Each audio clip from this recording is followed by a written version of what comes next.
L'accélération des recherches en IA va venir là, déjà des applications. C'est vrai que ces dernières années, on a fait beaucoup de progrès.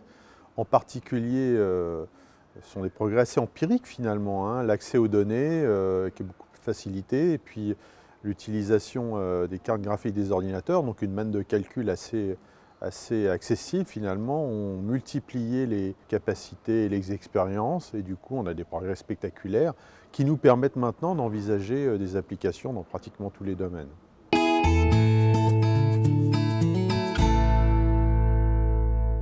Donc, les avancées spectaculaires actuelles, c'est le deep learning, donc la capacité d'entraîner des réseaux de neurones artificiels pour faire de la prédiction par exemple. Deuxième grand axe, c'est aujourd'hui les techniques, les algorithmes d'apprentissage qu'on utilise pour ce type de système sont assez peu naturels. Donc l'algorithme le plus connu, c'est la rétropropagation de l'erreur. Notre cerveau ne marche pas comme ça. Donc il y a beaucoup de travaux aujourd'hui. Il faut s'attendre à des progrès dans les années qui viennent sur de nouveaux algorithmes d'apprentissage.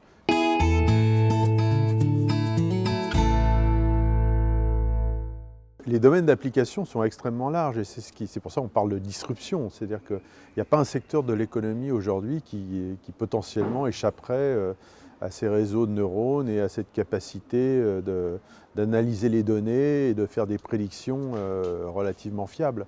Donc tous les secteurs vont être impactés, et tous les métiers, typiquement, analyser les données clients et faire des analyses et des prédictions sur ces données clients, toutes les entreprises, quelles qu'elles soient, devront s'y intéresser.